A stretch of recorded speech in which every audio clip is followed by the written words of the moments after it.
মূল্যবান সামগ্রীর সুরক্ষা বা নিরাপত্তা কোথায় এই প্রশ্ন উঠছে। তার চেয়েও বড় হয়ে দাঁড়াচ্ছে যে প্রশ্ন, মানুষের প্রাণের নিরাপত্তার দায়িত্ব কে নেবেন, রেল কিভাবে নেবেন। ওই যে ছবি আমরা গত কদিন ধরে দেখছি, রাঙাপানির যে ছবির কথা আমরা ভুলতে পারবো না। যারা কাঞ্চনজঙ্ঘা এক্সপ্রেসে ছিলেন তারা হয়তো জীবনে কোনোদিন ভুলতে পারবেন না ওই দুঃস্বপ্নের সকালের কথা। বৃষ্টি ভেজা সকাল, পাহাড়ি স্টেশন, বেশ ভালো লাগে, কিন্তু তাতেই যে অঘটন ঘটে গেল সেদিন, সেই দিনের কথা হয়তো ভুলতে পারবেন না তারা কোনোভাবেই। কিভাবে একই ট্রাকে দুটো ট্রেন চলে এলো, কিভাবে এই ভয়ঙ্কর ঘটনা ঘটে গেল, তার তদন্ত তো হবেই। তো সেই তদন্ত কিভাবে হচ্ছে, তদন্তে কাদের জিজ্ঞাসাবাদ করা হচ্ছে, কি জানতে চাওয়া হচ্ছে, কোন পথে তদন্ত। আবির প্রতিনিধি আমার সঙ্গে রয়েছেন, আবিরের সঙ্গে কথা বলবো। আবির, এখনো পর্যন্ত তদন্ত কিভাবে হচ্ছে? রাঙাপানি স্টেশন ম্যানেজারকে জিজ্ঞাসাবাদ করা হয়েছে যা খবর পাচ্ছি আমরা, তিনজন গেটম্যানকেও জিজ্ঞাসাবাদ করা হচ্ছে। এখনো পর্যন্ত যদি আমরা জানতে চাই যে কিভাবে তদন্ত হচ্ছে, আবির তদন্ত কোন পথে? আবির, দেখো, তদন্তের বিষয় দুটো। প্রথমত হচ্ছে যিনি সহকারী, যিনি ট্রেন চালক ছিলেন পণ্যবাহী ট্রেনের, তার যিনি সেই ব্যক্তি, তাকে জিজ্ঞাসাবাদ করতে চায় হচ্ছে সিসিআরএস, এবং একই সঙ্গে তাকে জিজ্ঞাসাবাদ করতে চাওয়ার কারণটাই হচ্ছে তিনি একমাত্র প্রকৃত ঘটনা বলতে পারবেন, তিনি এই ঘটনার অত্যন্ত গুরুত্বপূর্ণ একজন সাক্ষী হিসাবে তিনি রয়েছেন। দ্বিতীয়ত হচ্ছে আজকে আমরা যেটা দেখতেও পাচ্ছি সেটা হচ্ছে যে আজ সকাল থেকে সিসিআরএস এর তরফ থেকে একাধিক ব্যক্তিকে ডেকে যে জিজ্ঞাসাবাদ করা হচ্ছে, সেই যে সমস্ত ব্যক্তিরা এসছেন তার মধ্যে গুরুত্বপূর্ণ দুটো লেভেল ক্রসিং এর যারা গেটম্যান, এবং হচ্ছে কাঞ্চনজঙ্ঘা এক্সপ্রেসের দুই চালক এবং সহকারী চালক, এবং এই মালগাড়ির যিনি গার্ড ছিলেন সেই গার্ড। এই যে গোটা প্রক্রিয়ার ক্ষেত্রে যে জিজ্ঞাসাবাদ করার যে পর্ব, সেই জিজ্ঞাসাবাদ পর্বের ক্ষেত্রে দিয়ে তারা দেখে নিতে চাইছেন একে অপরের বয়ানের মধ্যে কোথায় ফারাক থাকছে, এবং যে ট্রেন কাঞ্চনজঙ্ঘা এক্সপ্রেস যেটি দুর্ঘটনাস্থলে রাঙাপানি স্টেশন থেকে পৌঁছতে সময় লেগেছিল 28 মিনিট, সেই একই দুর্ঘটনাস্থলে রাঙাপানি স্টেশন থেকে মালগাড়ির পৌঁছতে সময় লাগলো হচ্ছে মাত্র 13 মিনিট। এই যে গতির হেরফের যেটা সময়ের প্রেক্ষিতে ধরা পড়ছে, সেটি কি করে হলো, এই গোটা বিষয়টা তারা বুঝে নিতে চাইছেন। তাহলে এক্ষেত্রে কি গিয়ে যিনি লেভেল ক্রসিং এ ছিলেন তিনি কোনোভাবে অ্যালার্ট করেননি মালগাড়ির চালককে যে সামনে কাঞ্চনজঙ্ঘা এক্সপ্রেস যাচ্ছে, তুমি আরো গতি কমাও বা তুমি লেভেল ক্রসিং এ দাঁড়াও, নাকি যে ট্রেন যাচ্ছিল সেটা দেখার পরে হচ্ছে লেভেল ক্রসিং এ দায়িত্ব থাকা ব্যক্তি, যেহেতু ট্রেন চালকদের হাতে পিএলসিটি ছিল, গোটা বিষয়টাকে এড়িয়ে গিয়েছেন। এই যাবতীয় বিষয়গুলো এই মুহূর্তে একটা ধোঁয়াশা তৈরি করেছে, এবং সেটা মেটানোর জন্য এই মুহূর্তে প্রথম এবং প্রধান ব্যক্তিই হচ্ছেন যিনি এই মালগাড়ির সহকারী যিনি চালক মনু কুমার, তার সঙ্গে কথা বলতে চাইছেন রেল আধিকারিকরা। এবং আগামীকাল যেটা জানা যাচ্ছে রাঙাপানিতে যে আরআরআই বক্স, যে কেবিন, সে রিলে রুম, সেটিকেও খোলা হবে, সেখান থেকে তারা ডেটা সংগ্রহ করবেন। ধন্যবাদ আবির। আবির আমাদের বলছিলেন যে অত্যন্ত গুরুত্বপূর্ণ ভূমিকা দুজনের, এক হচ্ছে গেটম্যান আর এক হলো এই সহকারী চালক মন্নু কুমার। আবির বলছিলেন মন্নু কুমারকে জিজ্ঞাসাবাদ করে অনেক গুরুত্বপূর্ণ কিছু তথ্য উঠে আসতে পারে। তো মন্নু কুমার হাসপাতালে ভর্তি, মালগাড়ির সহকারী চালক যে মন্নু কুমার যে বেঁচেই রয়েছেন তা জানতেনই না রেল কর্তৃপক্ষ। তা না হলে তড়িঘড়ি প্রথমে চালকের দোষ জানিয়ে দেওয়া হলো, তারপরে জানিয়ে দেওয়া হলো মালগাড়ির দুজন চালকই মৃত। কেন জানা যাচ্ছে না? যেমন জানা যাচ্ছে না যে মন্নু কুমার সহকারী চালক তিনি কোথায় রয়েছেন, কিভাবে রয়েছেন, রেল প্রথমে জানতেই পারেনি। মন্নু কুমার অত্যন্ত গুরুত্বপূর্ণ। মন্নু কুমারের সঙ্গে দেখা করেন গৌতম দেব, বললেন তিনি ভালো আছেন, মন্নু কুমার ভালো আছেন, একটু ট্রমার মধ্যে রয়েছেন, এবং রেলের দিকে সরাসরি তোপ দাগেন যে একজন জীবিত মানুষকে কিভাবে মৃত বলে দেয় রেল। এ তো ক্লিনিক্যালি ফিট, কিন্তু মেন্টালি তো একেবারেই আপসেট, কথা বলা স্টেজে নেই, একেবারেই স্টমাটাইজড, ওর ব্যথা ট্যাথাগুলো হালকাভাবে বলতে পারছে, কোনো কথা বলার জায়গাই নেই। তদন্তটা পুরোপুরি আই ওয়াশিং ছাড়া কিছুই না। তদন্তর নামে প্রহসন, রেল নিজেকেই বাঁচাতে চেষ্টা করছে। মানুষটি বেঁচে আছেন তাকে মৃত বলে ঘোষণা করা, এবং এনকোয়ারির আগেই কি কারণে অ্যাক্সিডেন্ট হলো এবং কার জন্য হলো সেইটাকে দিক নির্দেশ করে দেওয়া এবং এফআইআর করে দেওয়া, এটা খুব অমানবিক। জেনে বুঝে সমস্ত তথ্য সংগ্রহ করে, তথ্য প্রকিউর করে রাদার রেল এই কাজটা করেছে। এবং রেল আরো একটা কাজ করেছে, রেল এফআইআর করেছে। কেন? না এক যাত্রীর অভিযোগের প্রেক্ষিতে যাত্রী চালকের বিরুদ্ধে অভিযোগ করেছেন। এবার সেই যাত্রীর দাবি রেল তো তাকে কিছু জানায়নি এ বিষয়ে, বরং রেল তার একটা বয়ান রেকর্ড করেছে কি হয়েছিল না হয়েছিল এবং তারপর একটা সাদা কাগজে সই করিয়ে নিয়েছে। যত কাণ্ড রেলের বিরুদ্ধে তো একের পর এক অভিযোগ উঠছে। যে যাত্রী নাকি এফআইআর করেছেন চালকের বিরুদ্ধে, সেই যাত্রী মানে যে যাত্রীর অভিযোগের ভিত্তিতে রেল এফআইআর করেছে, সেই যাত্রী কি বলছে একবার শুনুন।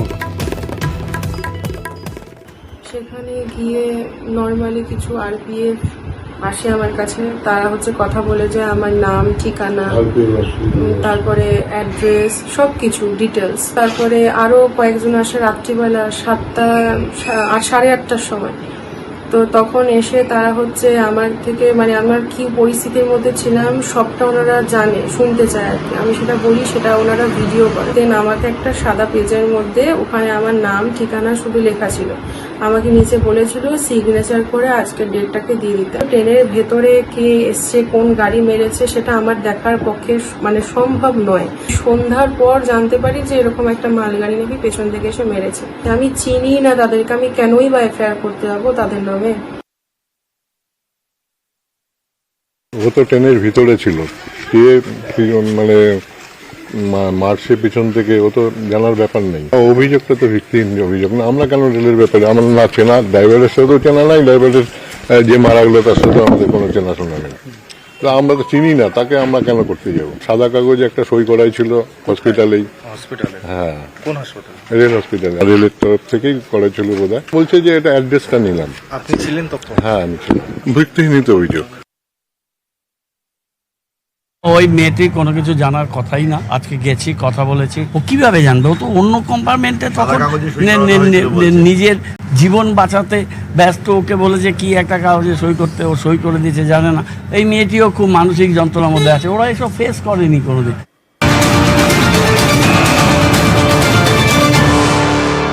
আরো একটি খবর রেলের, তবে এবার এই খবর মেট্রো রেলের। রাত 11টায় মেট্রো আর চলবে না। রাত 11টার মেট্রো চলবে না, বরং সেই মেট্রো একটু এগিয়ে নিয়ে আসছে হচ্ছে রাত 10:40 মেট্রো। আচ্ছা, এই সময় 20 মিনিট এগিয়ে নিয়ে আসা হলো কেন? আবির প্রতিনিধি আমার সঙ্গে রয়েছেন। আবির, দেখা হচ্ছে যে 11টার সময় মেট্রো চালাতে গিয়ে রেলের যে পরিমাণ ক্ষতি হয়েছিল, সেই ক্ষতির সামলানোর একটা মেট্রো রেলের পক্ষে ভীষণ রকম সমস্যা তৈরি হয়েছিল।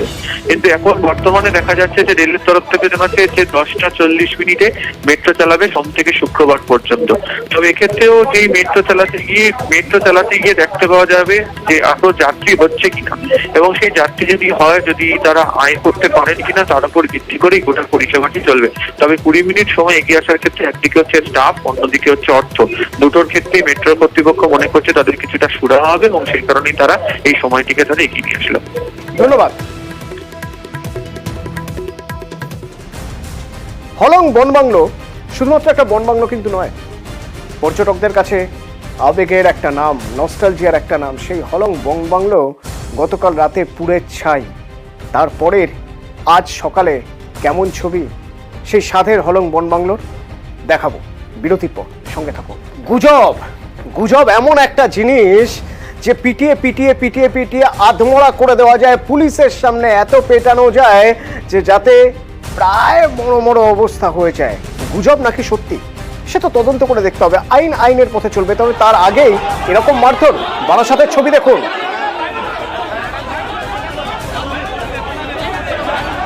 ছেলে ধরার সন্দেহে বেধড়ক মারুই দেখুন।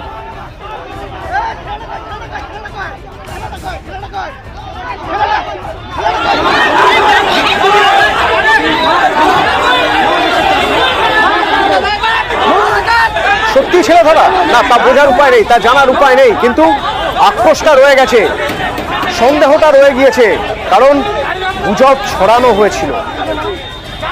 জিয়াউল প্রতিনিধি আমার সঙ্গে রয়েছেন। জিয়াউল, কতদিন ধরে এই গুজব ছড়াচ্ছে? কেনই বা এই গুজব, মানে কিভাবে এই গুজবের শুরু? দেখো এই গুজবের সূত্রপাত হচ্ছে কাজীপাড়া, অর্থাৎ কাজীপাড়ায় একটি বছর 10-এর ছেলে হঠাৎই নিখোঁজ হয়ে যায়। বাবার কাছ থেকে টাকা নিয়ে সে দোকানে যাওয়ার সময় নিখোঁজ হয়। তার 4 দিন পরে তারপর থানায় অভিযোগ দায়ের হয়, কিন্তু 4 দিন পরে তার পচাগলা দেহ উদ্ধার হয়। এবং তখন থেকে একটা গুজব ছড়ছিল, এই যে যখন নিখোঁজ হয়ে গেছিল তখনই বলা হচ্ছিল পরিবারের পক্ষ থেকে বা এলাকায় একটা গুজব ছড়ে যে এই শিশুকে ছেলে দ্বারা চুরি করে নিয়ে গেছে। এই খবরে নজর থাকবে, পরবর্তীতে তোমার থেকে আপডেট নেব জিয়াউল। তবে এই মুহূর্তে সরাসরি রেলের প্রেস মিট। मालगाड़ी। And sir, what is the role of water from Ragamani station? Ragamani station में जो लोग काम है, एक गाड़ी ज्यादा स्पीड में चल रही थी, लेकिन ये डिस्टेंस तक चल रहा था ना, इन बिटवीन ये कंट्रोल में लोग थे, रेल गेट पर लोग थे, मौजूद थे, वो लोग अपना अपना ड्यूटी कर रहे थे, किसी ने नहीं नोटिस किया?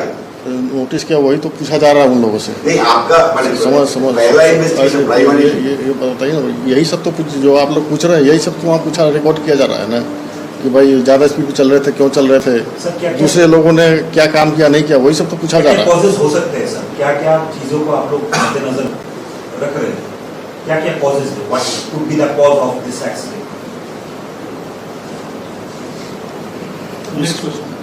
सर, एक FIR किया गया है GRP के पास, लेकिन जो पैसेंजर के नाम उसमें है चैताली मजूमदार, उनका कहना है कि वो A6 में उस दिन तो थे, लेकिन उन्होंने कोई FIR नहीं किया। GRP ब्लैंक व्हाइट पेपर में उनका सिग्नेचर लिया, उसमें अपना मनगढ़ंत कहानी लिखा कि मालगाड़ी का चालक एंड उनके साथ जो असिस्टेंट पायलट था वो जिम्मेदार है। अगर सेफ्टी कमीशन इंक्वायरी कर रही है, जांच चल रहा है, उसका पहले GRP का ये रोल कैसे आप देख रहे हैं? तो GRP के बारे में अभी जानकारी नहीं है, और GRP का इससे CRS इंक्वायरी के साथ कोई संबंध भी नहीं है।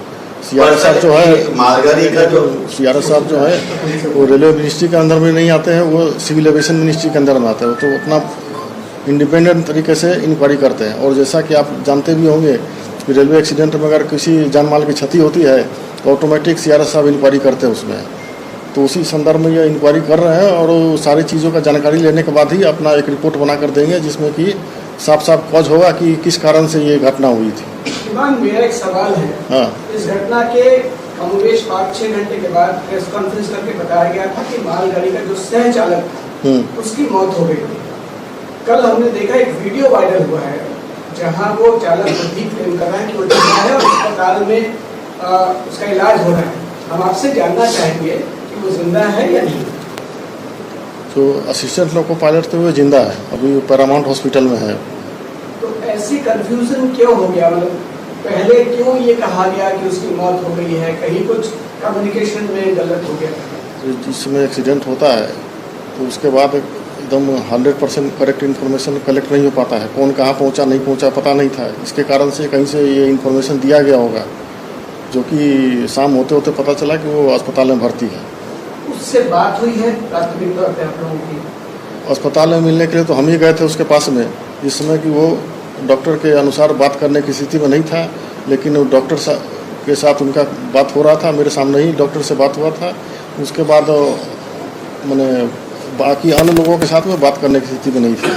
अब तक की जांच में सबसे अहम गवाह वही माना जा रहा है। हाँ, वो अगर स्वस्थ होकर निकलते हैं तो चालक के साथ एक आध लाइन जो सबसे अहम आपको लगता हो बताया हो आपको, क्योंकि आप ही आपने कहा कि आप मिलने गए थे। मिलने गए थे, जो पहले बताया था कि वो केवल डॉक्टर से बात कर रहे थे और घर वालों से बात कर पा रहे थे, और किसी के साथ वो बात नहीं कर पा रहे थे। डॉक्टर साहब ने 1-2 सवाल पूछा, जिसका कि हाँ उसने कुछ जवाब दिया था।